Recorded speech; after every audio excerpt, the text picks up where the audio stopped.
about the Diddy trial. Diddy's former longtime employee Capricorn Clark testified that after the mogul found out that Cassie was dating Kid Cudi, he showed up at her house with a gun and said, "Get dressed, we're going to kill this." He kidnapped Clark at gunpoint and forced her to be a party to breaking into Cudi's house. Picture this. It's 5 a.m. on a cold December morning in Los Angeles. Capricorn Clark is startled awake by violent pounding on her apartment door. She peers through the peephole and her blood runs cold. It's her boss, Sean Combs, standing there with rage in his eyes and a gun in his hand. What happens next would haunt her for over a decade, and now, in a federal courtroom, she's finally breaking her silence through tears that won't stop falling. But wait, before we dive into this terrifying night, let me ask you something. Have you ever had a boss who made you uncomfortable? Maybe they crossed boundaries or made you feel unsafe. Well, imagine that boss being one of the most powerful men in the music industry with unlimited resources and a reputation for getting what he wants at any cost. Can you imagine the fear? Now, let's rewind to understand how Capricorn ended up in this nightmare. Capricorn wasn't just any employee. She was Sean Combs' trusted personal assistant who climbed her way up to head his Sean John fashion empire. Picture a young woman, ambitious and hardworking, who thought she'd hit the jackpot when she got hired by one of hip-hop's biggest moguls in 2004. She was living the dream, right? Access to the glamorous world of celebrity parties, fashion shows, and million-dollar deals. But here's what most people don't understand about working for someone with that level of power. You become more than an employee. You become a keeper of secrets, a witness to private moments, and sometimes, unfortunately, a target when things go wrong. For 14 years, Capricorn navigated this dangerous world, thinking her loyalty would protect her. She thought loyalty meant everything, but she was about to learn that in Combs' world, knowledge could be a death sentence. Think about it. What would you do if you discovered your boss's girlfriend was secretly dating someone else? Would you tell him? Would you stay quiet? This is exactly the impossible position Capricorn found herself in during late 2011. The night before that December morning, Capricorn carried a secret that felt like a ticking bomb in her chest. She knew that Cassie Ventura, Combs' on and off girlfriend, the beautiful singer and model who was often seen on his arm at red carpet events, had started seeing rapper Kid Cudi. Now, if you know anything about Sean Combs' reputation, you'd understand why this information was so dangerous. Let me paint the picture for you. Sean Combs wasn't just any boyfriend. He was a man who allegedly controlled every aspect of Cassie's life. Their relationship was described as tumultuous and violent, with Combs reportedly monitoring her every move, controlling who she could see, where she could go, and what she could do. So when Cassie finally found the courage to see someone else, even secretly, it was an act of rebellion that could have deadly consequences. But here's where it gets complicated. Capricorn had made a choice. She wouldn't be the messenger who delivered news that would send her volatile boss into what she knew could be a murderous rage. Have you ever been in a position where you had to choose between loyalty and truth, where either choice could destroy someone? That's exactly where Capricorn found herself. She thought her silence would protect everyone. Cassie, Kid Cudi, and maybe even Combs himself from doing something he couldn't take back. She was wrong. Now, how do you think Combs found out about the relationship? In today's world of social media, private investigators, and street informants, secrets don't stay buried for long, especially when you have the resources to uncover them. When Combs discovered the relationship, the news hit him like a sledgehammer to the chest. But this wasn't just about heartbreak. This was about betrayal, about losing control over someone he considered his property. And here's what made it even worse for Capricorn. Combs didn't just discover that Cassie was seeing Kid Cudi. He also learned that his trusted assistant, the woman he'd elevated from personal assistant to head of marketing, had known about it all along and hadn't told him. In his mind, she had chosen Cassie's side over his. She had betrayed him. Can you imagine the terror Capricorn must have felt when she realized Combs knew she'd been keeping this secret? Picture lying in bed, maybe finally getting some peaceful sleep after weeks of carrying this burden, when suddenly your world explodes with violent pounding on your door. When Combs discovered the relationship, he didn't just want answers, he wanted blood. And Capricorn, the woman who had dedicated over a decade of her life to his empire, suddenly became both his accomplice and his victim. So there she was, peering through that peephole at 5 a.m., seeing her boss's face twisted with rage. What would you do in that moment? Would you pretend you weren't home? Would you call the police? Remember, this is Sean Combs, a man with connections everywhere, unlimited resources, and as we're learning through this trial, an alleged history of making people who crossed him disappear from his life in various ways. And there were guys with cameras everywhere. Janice sat in a corner for 20 minutes and then left without saying goodbye. After that, Janice's appearances alongside Diddy became rare. There were whispers that Capricorn opened that door. She had to. When someone like Sean Combs shows up at your door with a gun, you don't have the luxury of choice. But what happened next would scar her for life.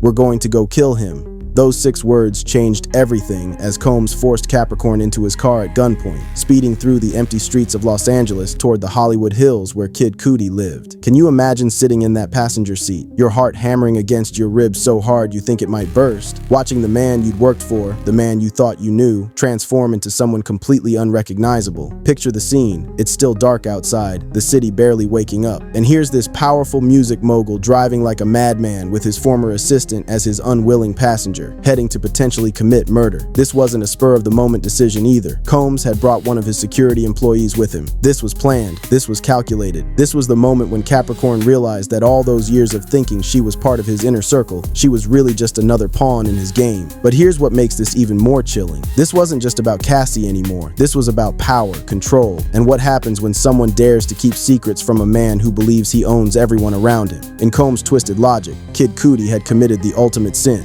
He had taken something that belonged to him, and Capricorn, she had enabled it by staying silent. As they pulled up to Kid Cudi's house in the Hollywood Hills, you know, one of those beautiful modern homes that overlooks the city, Capricorn realized she wasn't just witnessing a crime. She was being forced to participate in what could become a murder. Think about that for a moment. She went from sleeping peacefully in her bed to being an accessory to a potential homicide in the span of less than an hour. In that car, in that moment, she faced an impossible choice: become complicit in violence or risk her own life by refusing to cooperate with a man who had already proven he'd kill for betrayal. What would you choose? Your life or someone else's? But here's where the story takes an unexpected turn, and this is where we see just how close we came to this being a murder case instead of a kidnapping case. Kid Cudi wasn't home that morning. Can you imagine the relief Capricorn must have felt, but also the terror, because she knew this meant Combs' rage would only intensify. A man like that doesn't just give up. If he can't get to his target, he finds another way to make someone pay. According to Capricorn's testimony, she was forced to wait in the car while Combs and his security employee went inside the house. Picture her sitting there, hands probably shaking, wondering if they would come back covered in blood, wondering if she would be next if things went wrong. How long do you think those minutes felt like? Probably like hours. When they returned empty-handed, the ride back was probably even more terrifying than the ride there, because now Combs had to live with the fact that his intended victim had escaped, and someone had to pay for that frustration. Thankfully, Kid Cudi wasn't home that morning, and what could have been a murder became just a kidnapping and terroristic threat. But for Capricorn, the damage was done. The woman who had been forced into that car was not the same woman who climbed out of it. She had seen the monster behind the mogul, and she knew her life would never be the same. But here's the part that will really shock you. Capricorn didn't quit. She didn't run. She didn't report what happened to the police. She spent the next 7 years continuing to work for Sean Combs. 7 more years. Can you imagine? 7 years of waking up every day and going to work for the man who had kidnapped you at gunpoint and forced you to participate in what could have been a murder. Why would someone do that? It's easy to judge from the outside, but think about the psychology of what Capricorn was dealing with. She had been terrorized by one of the most powerful men in the entertainment industry. She knew what he was capable of. She knew he had resources, connections, and as we're learning through this trial, an alleged network of people who would do whatever he asked, leaving might have been more dangerous than staying.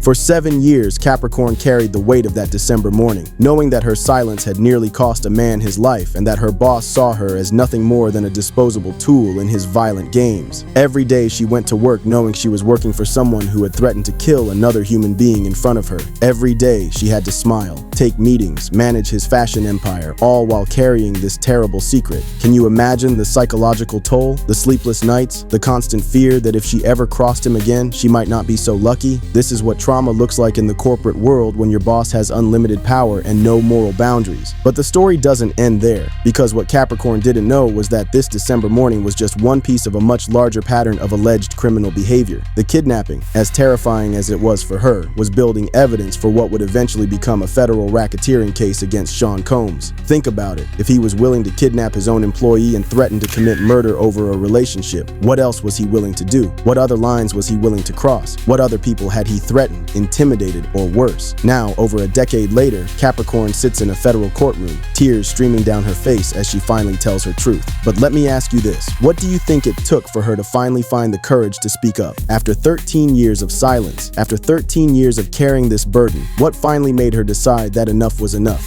Her testimony isn't just about one morning of terror. It's about a pattern of intimidation, control, and abuse of power that allegedly defined Sean Combs' empire for decades. Through her sobs, she's not just recounting events, she's reclaiming her voice and exposing the cost of staying silent in the face of evil. But here's what I want you to think about. Capricorn's story is not unique. She represents countless employees, assistants, and associates who have been trapped in toxic relationships with powerful people who believe their wealth and influence put them above the law. How many other Capricorns are out there still carrying their secrets, still too afraid to speak up? Her courage to finally testify is breaking a cycle of silence that has protected powerful predators for far too long. But it's also raising important questions about power dynamics in the workplace, about what happens when someone has too much control over other people's lives, and about the cost of staying silent when you witness criminal behavior. What would you have done in Capricorn's position? Would you have found the courage to speak up sooner? Would you have stayed silent to protect yourself? Would you have been able to continue working for someone who had terrorized you? These aren't easy questions, and there are no easy answers. Capricorn's courage to speak up after 13 years of silence reminds us that behind every powerful figure's empire, there are real people whose lives hang in the balance. Her story isn't over. This trial continues, and more survivors may find their voices because she found hers. This case is still unfolding, and there are likely more shocking revelations to come. Sean Combs has pleaded not guilty to all charges, including racketeering, sex trafficking, and transportation to commit prostitution. But Capricorn's testimony provides a chilling glimpse into the alleged culture of fear and intimidation that surrounded one of hip-hop's most powerful figures. If this story moved you, share it to honor not just Capricorn, but every person who's ever been trapped by someone else's power and finally found the strength to break free. Subscribe to follow this case as it unfolds, because justice delayed isn't justice denied when courage finally speaks truth to power.